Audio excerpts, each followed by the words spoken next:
여러분 주변에 이런 사람 있지 않나요? 만날 때마다 기분이 다크해지고 대화 후엔 왠지 모를 피로감이 남는 사람. 그들과의 만남이 끝나고 나면 마치 진흙탕을 걸어 나온 것처럼 무언가 더러워진 기분이 드는 경험 말이에요.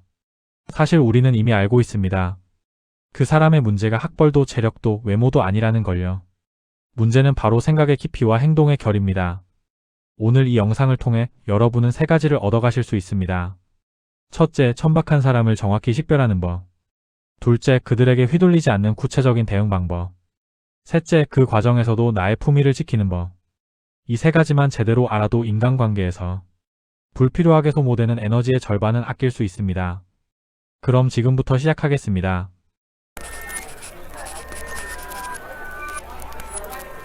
천박함은 가난이나 무지와는 다릅니다.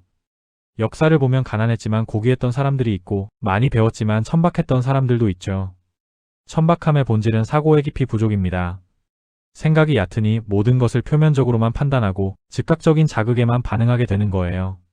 심리학자 데니얼 카너먼의 연구에 따르면 인간의 사고는 빠른 시스템과 느린 시스템 두 가지로 나뉩니다. 빠른 사고는 직관적이고 즉각적이지만 얕고, 느린 사고는 시간이 걸리지만 깊이가 있죠. 천박한 사람들은 거의 항상 빠른 시스템에만 의존합니다. 깊이 생각할 능력이 없거나 그럴 의지가 없는 거예요. 그렇다면 구체적으로 어떤 특징들이 나타날까요? 첫 번째, 말이 가볍고 자극에 집착합니다. 이들의 일상 언어는 뒷담화, 조롱, 비아냥으로 채워져 있어요. 타인의 실패나 불행을 흥미거리로 소비하고 깊이 있는 대화는 회피하죠. 저 사람 요즘 망했대, 그 집에 대학 떨어졌대. 이런 이야기에만 눈을 반짝입니다. 왜 그럴까요? 사고가 얕을수록 내면에 채울 것이 없기 때문입니다. 자극은 생각의 공허함을 메우는 가장 손쉬운 방법이거든요. 마치 영양가 없는 정크푸드로 배를 채우는 것처럼 말이죠. 두 번째, 모든 것을 이득과 손해로만 계산합니다. 인간관계조차 거래처럼 접근해요. 도움을 주더라도 반드시 대가를 기대하고 손해보는 상황에선 감정적으로 날카로워집니다. 내가 이렇게 해줬는데 너는 뭘 해줬어? 라는 식의 계산이 항상 머릿속에 돌아가는 거죠. 여기서 중요한 건 품위는 손해를 감당할 수 있는 여유에서 나온다는 점입니다. 베푸고도 대가를 바라지 않고 때로는 손해를 보더라도 원칙을 지킬 수 있는 마음의 여유. 그게 바로 품격인데 천박한 사람에겐 이 여유가 없어요. 세 번째, 상황과 사람에 따라 태도가 극명하게 달라집니다. 강자에게는 약하고 약자에게는 강합니다. 이용 가치가 있을 땐 친절하다가도 가치가 사라지면 태도가 급변하죠. 이들은 사람을 존중의 대상이 아니라 서열의 대상으로 봅니다. 왜 이런 일이 벌어질까요? 내면의 기준이 없기 때문입니다. 스스로 무엇이 옳고 그른지 판단하는 내적 나침반이 없으니 외부의 권력이나 이익에 따라 끊임없이 흔들리는 거예요. 철학자 칸트가 말한 자율성의 결여 상태인 셈이죠. 네 번째, 감정을 절제하지 못합니다.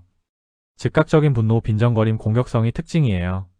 참지 못하고 말부터 내뱉고 스스로의 감정을 관리할 능력이 없습니다. 화가 나면 바로 소리를 지르고 기분이 나쁘면 주변 사람에게 그대로 퍼붓죠. 신경과학 연구에 따르면 감정 조절은 전두엽 피질의 기능인데 이 능력은 훈련과 성찰을 통해 발달합니다. 하지만 천박한 사람들은 이런 훈련을 한 적이 없어요. 교양이란 결국 감정 통제력인데 이 부분이 완전히 결여되어 있는 겁니다. 다섯 번째, 자기 성찰이 전혀 없습니다. 항상 남 탓, 상황 탓만 합니다. 난 원래 이런 사람이야 라는 말로 모든 걸 합리화하고 성장보다는 자존심이 먼저죠. 잘못을 인정하는 법이 없고 피드백을 받으면 방어적으로 변합니다. 사실 이게 천박한 사람의 가장 큰 특징입니다. 자기 점검의 부재. 소크라테스가 성찰하지 않는 삶은 살 가치가 없다고 했던 이유가 바로 여기에 있어요. 자신을 돌아보지 않으면 같은 실수를 반복하고 같은 수준에 머물 수밖에 없거든요. 자, 그렇다면 이런 사람들을 어떻게 대해야 할까요? 여기서부터가 정말 중요합니다. 왜냐하면 대응 방식 자체가 내 품위를 결정하니까요. 첫 번째, 이해하려 들지 마세요. 왜 저럴까? 에 에너지를 쓰지 마세요. 이해는 공감으로 이어지고 공감은 감정적 소모로 이어집니다. 천박한 사람은 이해의 대상이 아니라 거리 조절의 대상입니다. 심리학자들은 이를 인지적 공감과 정서적 공감의 분리라고 부릅니다. 상대의 상황을 머리로는 이해할 수 있지만 감정적으로까지 끌려갈 필요는 없다는 거죠. 경계를 설정하는 게 우선입니다. 두 번째, 설명하지 말고 경계로 말하세요. 논리적 설득은 통하지 않습니다. 대신 짧고 단정한 태도로 선을 긋는 거예요. 그건 제 기준과 다릅니다.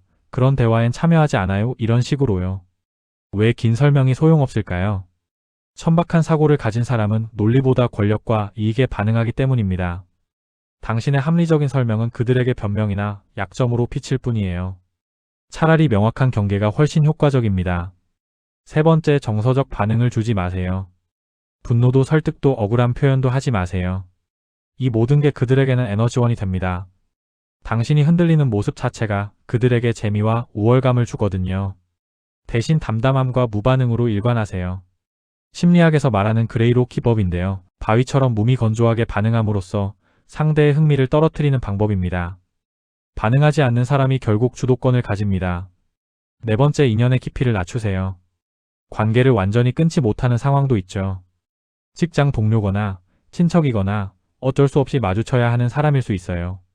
그렇다면 거리, 빈도, 중요도를 조절하세요. 모든 관계에는 적정 깊이가 필요합니다. 누구와도 똑같이 깊은 관계를 유지할 필요는 없어요. 어떤 사람과는 표면적인 인사만 나누는 관계로 충분합니다. 이건 냉정함이 아니라 지혜예요. 다섯 번째, 무엇보다 나 스스로의 품위를 지키세요. 상대 수준으로 내려가면 싸움은 이길 수 있어도 품격은 잃습니다. 그들이 험담을 한다고 해서 똑같이 험담으로 맞받아치면 결국 나도 그들과 같은 사람이 되는 거예요. 마크 트웨인이 이런 말을 했죠. 돼지와 논쟁하지 마라. 둘 다 진흙탕이 되지만 돼지는 그걸 즐긴다.